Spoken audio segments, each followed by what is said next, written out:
Shalom, selamat berjumpa kembali dengan saudara sahabat-sahabat yang setia dari Bible Study Online CK7 yang begitu dikasihi Tuhan Yesus Kristus. Nah, kita juga mencintai firman-Nya lebih daripada yang lain. Nah, doa saya kiranya pada setiap kita semua, kasih dan kesetiaan Tuhan itu melimpah dalam hidup kita. Sehingga kita bisa semakin bertumbuh dalam pengenalan kita dan menjadi serupa dengan gambaran Kristus Yesus.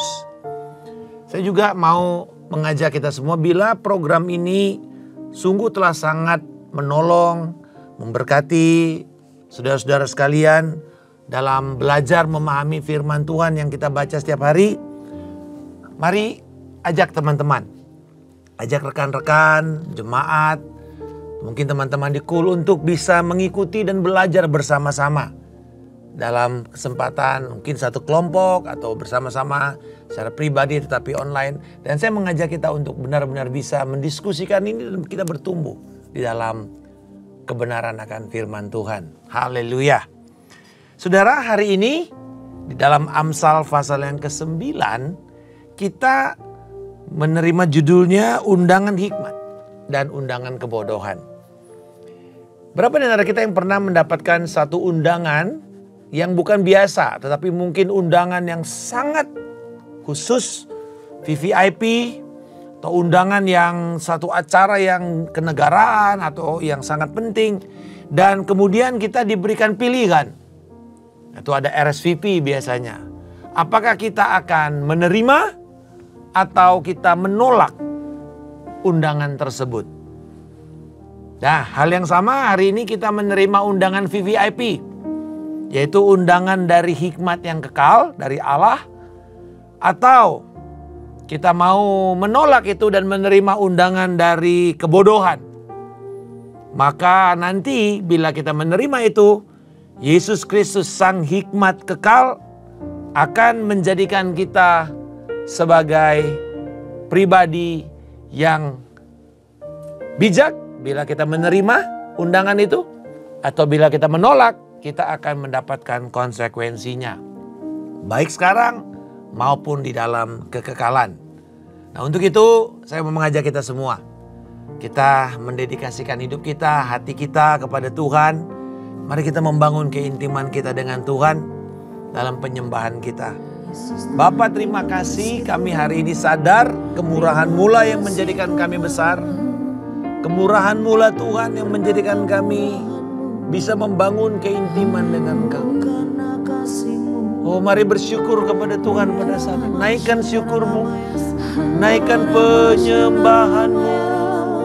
Oh, terpujilah Kau. Praise you Jesus. Syukuri Allah pada kara.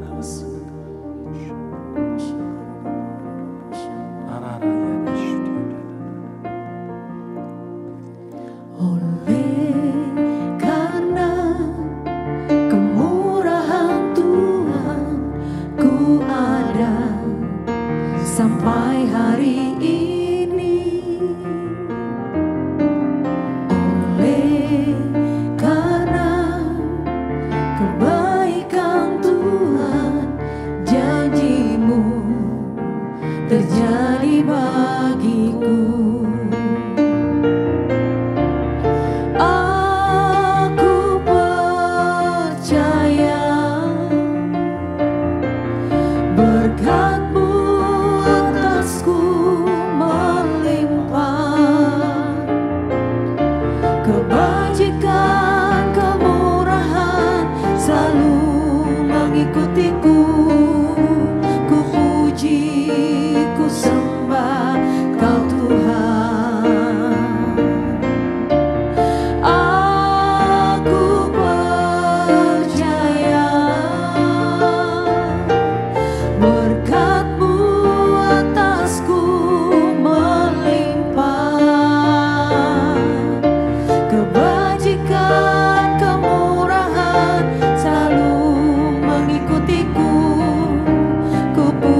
sembah Kau Yesus.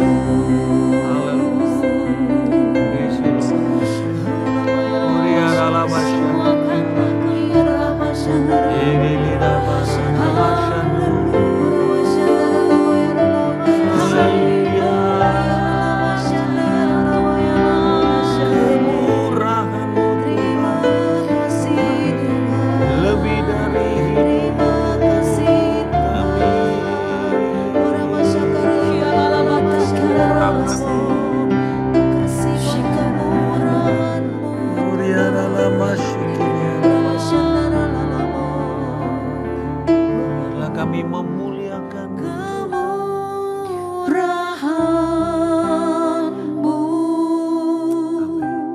lebih dari hidup. Kemurahan-Mu lebih dari hidup. Bahwa lidahku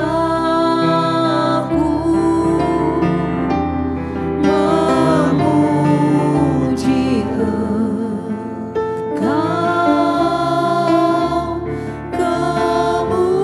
kemurahan-Mu lebih dari hidup.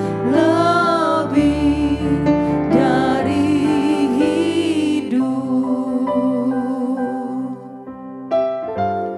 Kemurahan-Mu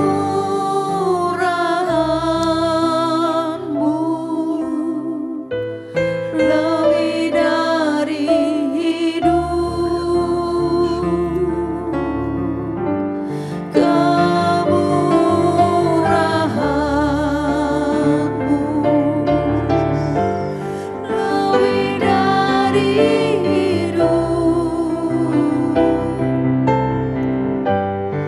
Bahwa lidahku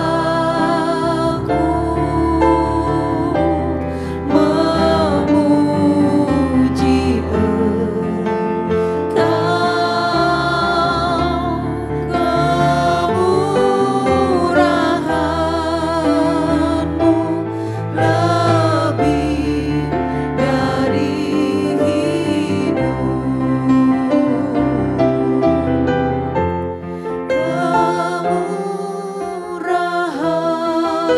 hidup. Kemurahan-Mu lebih dari hidup.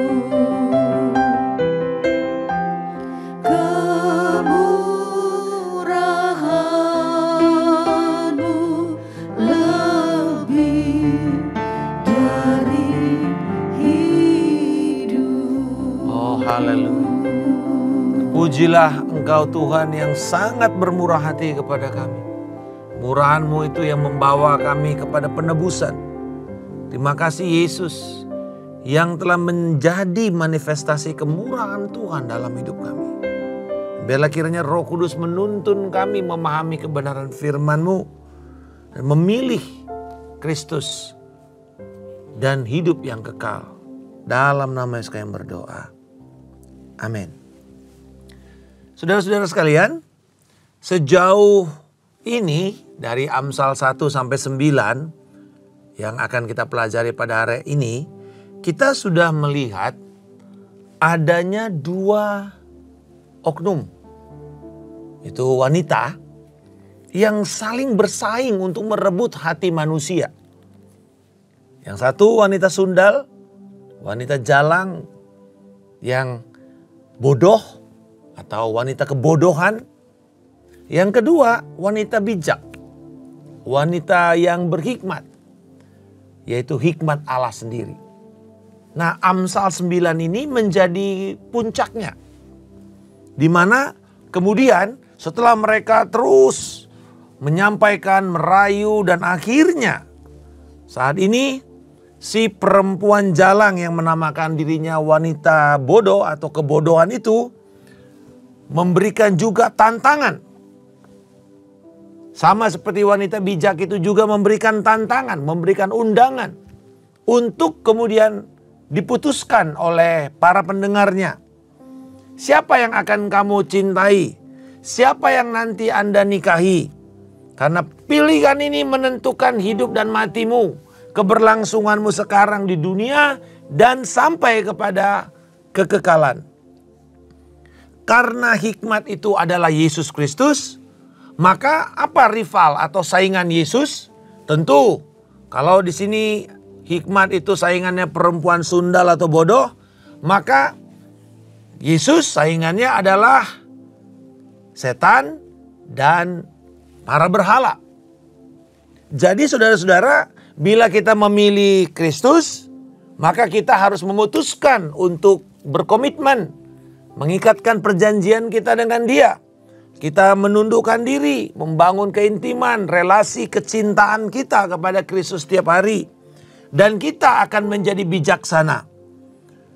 Dan pilihan ini akan menentukan nanti cara hidup kita.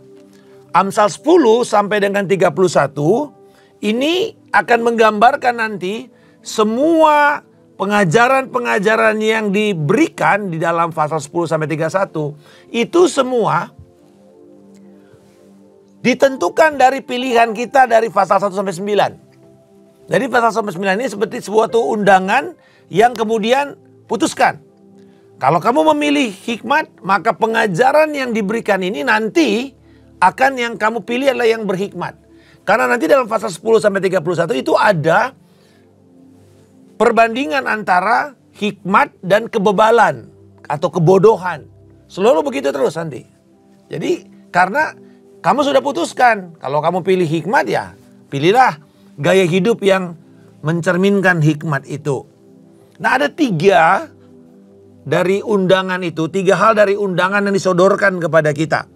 Pertama, terimalah undangan hikmat, maka kita menjadi bijak dan akan mendapatkan hidup. Ayat 1 sampai 6. Yang kedua, perbuatan-perbuatan kita akan menyingkapkan atau menjadi manifestasi undangan yang kita terima itu apa? Dari ayat 7 sampai 12. Lalu ayat 13 sampai 18 ini dorongan untuk menolak undangan kebodohan, yaitu berhala yang mematikan. Nah, mari kita melihat yang pertama. Terimalah undangan hikmat, maka menjadikan kita bijak dan hidup. Hikmat dikatakan telah mendirikan rumahnya, dan rumah hikmat ini digambarkan seperti istana. Karena dikatakan ada 7 tiang dari rumah hikmat itu. Kalau kita melihat di ayat 1 ini adalah gambaran dari istana Salomo. 1 Raja-Raja 7 ayat 17 dikatakan dia punya 7 pilar. Jadi undangan dari wanita bijak ini atau hikmat ilahi ini digambarkan seperti hikmat raja. Rumah yang kokoh. Tetapi juga di ayat yang ketiga menarik. Bukan cuma digambarkan seperti sebuah istana, tapi juga adalah bait atau kuil, temple. Dan di sini dikatakan dalam ayat yang ketiga, pelayan-pelayan perempuan telah disuruhnya berseru-seru di tempat-tempat tinggi di kota.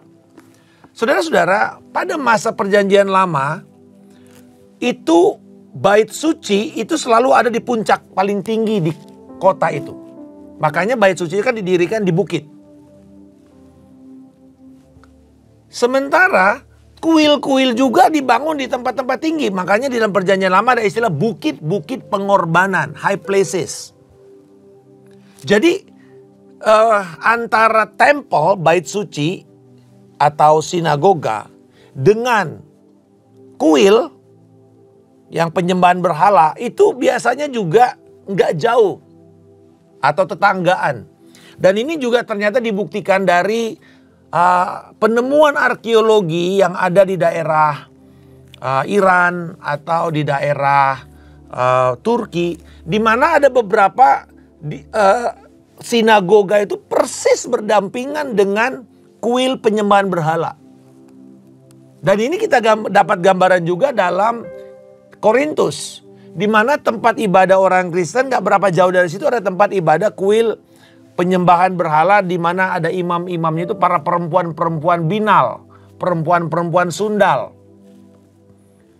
Jadi ini adalah gambaran adanya persaingan antara hikmat ilahi yaitu Kristus dengan hikmat atau kebodohan dari setan dan berhala-berhala.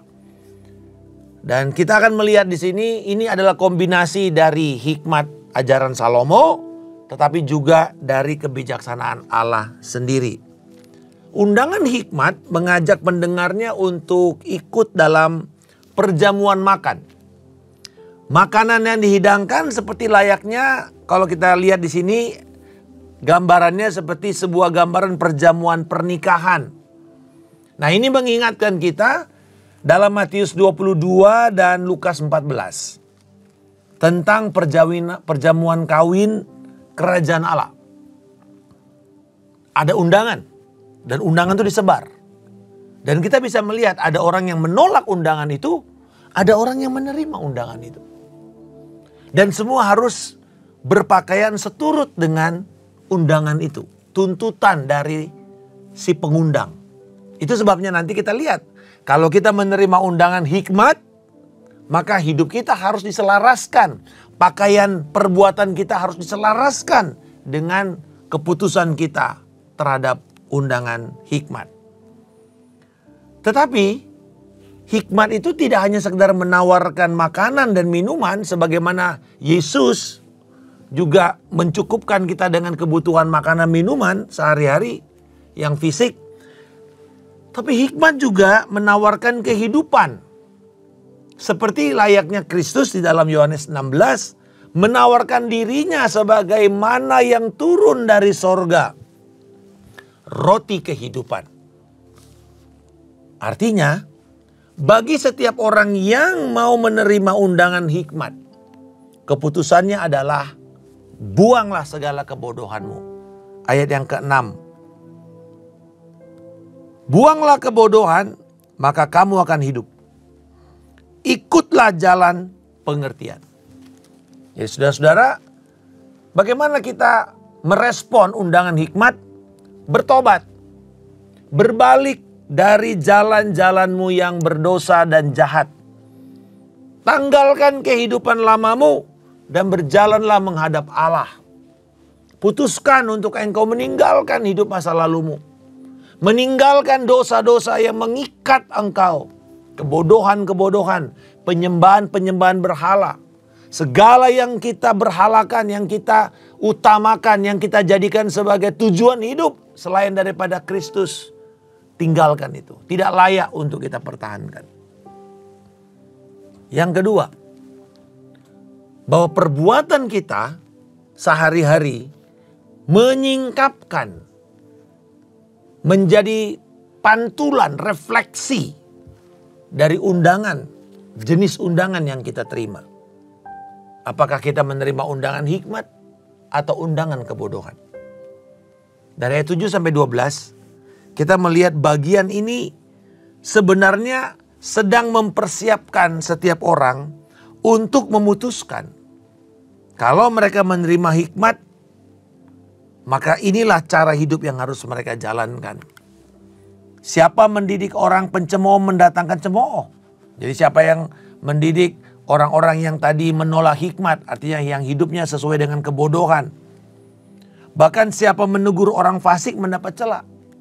Karena dianggap teguran-teguran itu akan seperti sebuah main-main aja, tidak serius. Jangan menegur si pencemooh. Dan kemudian tegurlah orang bijak, maka kamu akan mendapatkan kasih. Nah, nanti kita akan melihat di dalam pasal 10 sampai 31. Betapa kalau kita menghabiskan waktu kepada para orang-orang bebal. Orang bebal itu saudara adalah ini. Dia bukan tidak mau, bukan tidak tahu. Tapi dia tidak mau tahu. Beda saudara. Berarti sebenarnya dia punya pengetahuan itu. Tapi dia memutuskan untuk tidak mau melakukan. Artinya orang bebal adalah pemberontak. Orang yang tidak taat. Sengaja membangkang akan kebenaran yang dilakukan. Jadi baik hikmat maupun kebodohan akan menghasilkan pengikut. Dan cara hidup para pengikut ini akan menunjukkan siapa sebenarnya yang mereka nikahi atau yang mereka terima undangannya. Mereka yang menerima undangan hikmat kekal yaitu Kristus akan menjadi serupa dengan gambaran Kristus. Tapi mereka, orang-orang yang menerima undangan Kristus ini akan hidup dengan rendah hati, ya, bersedia untuk menerima teguran. Jadi kalau ditegur itu bukan membangkang, bukan pahit, bukan lari, tapi justru akan merangkul orang yang menegur. Teguran, tapi menyelamatkan. Bukan cuma orang yang mau memuji-muji dia, mencium-cium dia, tapi akhirnya merusak dan menjatuhkan. Sementara orang-orang yang menerima undangan kebodohan akan hidup sebagai pencemooh terhadap kebenaran. Dan hasilnya adalah mereka akan menanggung semua akibat keputusan mereka, yaitu tidak memperoleh hidup. Zoe. Hidup yang bukan cuma materi, tapi juga yang rohani. Hidup yang kekal. Hidup dengan standar moral Allah. Jadi saudara punya pilihan pada hari ini. Mau menerima undangan dan engkau akan mengikuti semua jalan-jalan dari undangan itu. Terimalah undangan hikmat, bukan undangan kebodohan. Supaya kita bisa beroleh hidup. Jadi yang pertama tadi, undangan hikmat akan menjadikan kita bijak dan mendapatkan kehidupan. Yang kedua, bahwa perbuatan-perbuatan yang akan kita kerjakan itu adalah hasil keputusan kita dalam merespon undangan itu. Jadi terimalah undangan hikmat supaya kita nanti hidupnya diarahkan kepada jalan-jalan kebenaran, jalan-jalan yang lurus, jalan-jalan pengertian, jalan-jalan kehidupan, jalan-jalan untuk hidup takut akan Tuhan. Nah, yang ketiga, yang terakhir, bahwa kita didorong untuk menolak undangan kebodohan. Karena itu adalah berhala yang mematikan. Dari 13 sampai dengan 18. Dikatakan bahwa berhala-berhala itu, perempuan bebal yang cerewet itu tidak punya pengalaman, tidak tahu apa-apa. Bapak Ibu, berhala yang kita sembah itu tidak bisa sepantar, setanding dengan hikmat Allah. Nah, perhatikan baik-baik. Ia duduk di depan pintu rumahnya, di atas kursi di tempat tinggi di kota. Sama seperti perempuan hikmat tadi. Perhatikan baik-baik, sahabat sekalian. Kalau kita menerima undangannya dia ini, kita akan menghasilkan kematian kekal. Di ayat yang ke-18. Orang yang tidak tahu bahwa di sana ada arwah-arwah. Orang-orang tidak tahu bahwa yang diundang itu ada dalam dunia orang mati. Ini bicara mengenai Sheol, bicara mengenai dunia orang mati yang terpisah dari Allah. Nah, perhatikan yang menarik, bahwa si wanita bodoh ini juga mengundang, juga membangun rumahnya, juga membangunnya di tempat-tempat tinggi di kota itu. Itulah yang saya katakan tadi, bahwa kebodohan atau si iblis itu akan berusaha meniru apa saja yang dilakukan oleh Tuhan, yang dihasilkan oleh hikmat. Oh, si hikmat mendirikan rumah, aku juga mendirikan rumah. Si hikmat mendirikan itu di atas bukit-bukit yang tinggi di kota itu, aku juga ikut. Jadi makanya saya katakan tadi, bahwa di dalam perjanjian lama, di kota-kota perjanjian lama yang terbukti dari penggalian arkeologi modern, mereka temukan kok bisa ya sinagoga, tempat ibadah orang percaya itu bisa berdampingan dengan kuil-kuil pagan. kuil-kuil orang-orang penyembah berhala. Kok bisa? Ya ternyata ini gambarannya. Digambarkan di sini. Dia juga membangun tempat yang tinggi. Iblis selalu akan meniru apa saja yang diperbuat oleh Tuhan. Bahkan menawarkan keselamatan. Tetapi pasti itu bukan yang sejati. Menawarkan kenikmatan. Menawarkan kekuasaan. Coba kita lihat bagaimana ketika dia mencoba Yesus di bukit pencobaan itu. Dia tawarkan apa? Untuk tidak mempercayai Tuhan di dalam memenuhi kebutuhan kita sehari-hari, yaitu roti. Dengan kata lain, udah gak usah tunggu Tuhan, gak usah tunggu waktu penyediaannya. Bikin aja sekarang. Itu sebabnya slogan yang paling kenceng dari iblis itu adalah ini. If it feel good, do it and do it now. Ya kan? Gak usah tunggu-tunggu. Tidak ada yang namanya deferred gratification. Menunda kesenangan. Orang-orang yang berhasil, orang-orang yang berdisiplin tinggi adalah orang-orang yang memperlihatkan sifat ini. Mereka selalu menunda, bersedia menunda kesenangan demi sebuah upaya mencapai tujuan. Bukan ngabisin waktu, membuang waktu, lalu akhirnya gak belajar, gak lulus. Dia bersedia untuk mungkin tidak main sama teman-temannya, tapi dia belajar supaya dia bisa selesai sekolahnya. Sementara yang teman-teman ini yang main-main ini mungkin gak kelar sekolahnya. Itu yang namanya deferred gratification. Tunda kesenanganmu. Mau menikmati seks, tunda sampai kamu menikah. Diberkati di dalam pemberkatan nikah yang kudus. Jangan mau lakukan sekarang, itu menghancurkan kamu. Nah, iblis selalu akan tawarkan yang ini. Dia selalu juga punya suara yang sama, mengundang orang. Dia selalu meniru, dia meniru juga ibadah. Makanya, kita bikin gereja, dia juga bikin gereja penyembahan setan. Yang kita kenal sebagai Satanic Church itu. Anton LaVey. Dia punya kitab, dia bikin juga kitab. Dia bikin ritual, kita juga bikin ritual. Ada penebusan oleh darah, kita juga bikin penebusan oleh darah. Semua dia coba, saudara.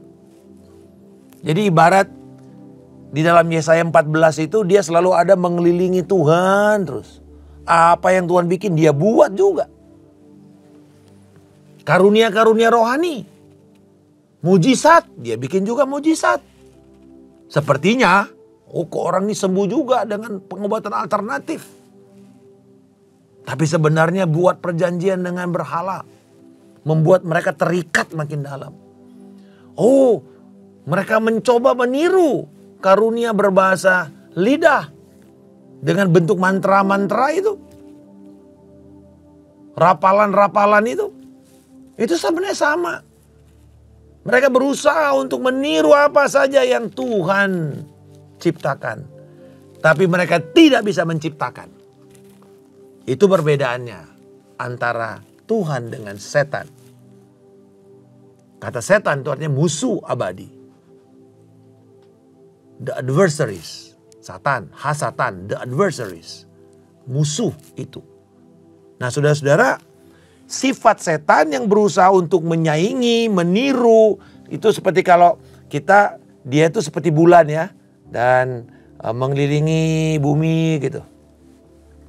Ya, dia terus mengorbit di sekitar bumi. Nah, begitulah setan terhadap Tuhan. Dia selalu berusaha mengorbit. Kalau bisa mau mengambil alih. Tapi tidak bisa. Apa saja yang diperbuat oleh Tuhan dia coba bikin. Tapi semua itu adalah tipuan. Itu hanya sebuah fata morgana. Tidak real. Dan dia juga menggunakan kata-kata di sini dikatakan. Dia duduk. Orang-orang lewat diundang dengan kata-kata. Ayo siapa yang tidak berpengalaman singgah. Siapa yang tidak berakal budi belajar. Dia mengajar. Tapi apa ajarannya? Dikatakan air curian manis.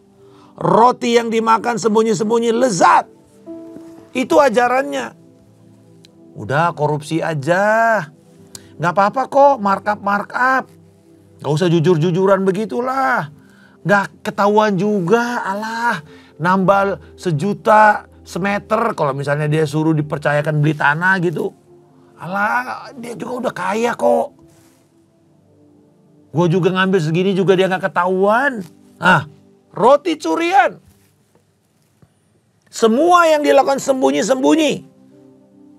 Kalau orang itu sedang berzina, dia sembunyi-sembunyi kan dari suami atau istri yang sahnya.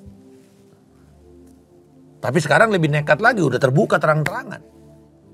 Tapi semua apa? Sembunyi-sembunyi itu dilakukan itu nikmat. Nah, bahaya saudara-saudara. Ini yang bahaya. Segala sesuatu yang tertutup, yang disamar-samarkan. Dan iblis itu selalu pakai modus operandanya begitu. Makanya kadang-kadang ada orang bilang ini, jangan cari pasangan itu di clubbing, gelap-gelap, kamu gak kelihatan aslinya. Cari yang di gereja gitu loh, terang. Ketahuan mukanya, ketahuan sifatnya. Kenapa? Yang di dunia itu selalu gelap-gelap. Supaya tersamarkan. Roti curian, semua yang dilakukan sembunyi-sembunyi. Tapi dikatakan apa? Kamu tidak tahu di ujungnya ada maut. Di ujungnya ada arwah-arwah. Di ujungnya ada dunia orang mati. Oh, sekarang mereka berusaha dengan kata-kata bijak. Kata-kata yang semua itu kelihatannya sangat inspiratif. Bahkan dipakai banyak orang Kristen juga tanpa mereka ngerti. Bahwa sebenarnya itu sangat bertentangan dengan kebenaran firman. Mari kita semuanya mesti kita filter dengan firman. Itu sebabnya Bapak Ibu, kenapa kita mendedikasikan waktu Bible study ini. Supaya setiap kita belajar dan mengerti bahwa firman ini menuntun kita kepada Kristus. Kepada pribadi. Dan musuh kita juga pribadi, yaitu iblis. Dia bukan cuma seperangkat ajaran, bukan seperangkat pikiran, filsafat, bukan, pribadi. Dia pribadi, dia musuh Allah. Dan dia ingin menghancurkan para pengikut si wanita bijak itu. Tetapi ingat, dalam akhir zaman, dari mulai Armageddon, dari mulai sampai nanti di dalam Wahyu pasal 19 dan 20. Kita melihat bagaimana Kristus menghancurkan kuasa setan dan semua antek-anteknya. Semua pengikutnya dilempar ke jurang maut. Pada akhirnya kita tahu siapa yang menang. Jadi Bapak Ibu, sahabat sekalian, ayo terima undangan dari Yesus Kristus. Percaya kepada Yesus. Bertobat dari dosa-dosamu. Tinggalkan semua kehidupan yang penuh dengan kegelapan, kepalsuan. Mari datang pada Kristus. Mari datang kepada terang yang memberikan kehidupan itu. Dan kiranya keputusan kita ini tidak akan kita sesali. Tapi justru kita akan bersuka cita ketika nanti Yesus datang dan mengatakan, baiklah engkau, hambaku yang baik dan yang setia. Masuklah ke dalam kebahagiaan Tuhanmu. Kami bersyukur Bapa. Kami menerima undangan Raja. Kami menerima undangan hikmat. Kami menerima untuk kami diajar, ditegur. Dan kami akan menjadi semakin serupa seperti Kristus. Tolong kami untuk tidak mengeraskan hati kami. Tapi kami merendahkan hati kami dan percaya. Engkau adalah sumber kehidupan. Dan barang siapa yang percaya dan mengikut Engkau tidak akan binasa. Melainkan beroleh hidup yang kekal. Tidak berada di bawah penghukuman, tapi berada di bawah hidup yang berkenan kepada Tuhan. Dalam nama Tuhan Yesus Kristus, kami telah berdoa dan mengucap syukur. Haleluya. Amin. Tuhan Yesus memberkati. Sampai bertemu pada kesempatan berikutnya. Shalom.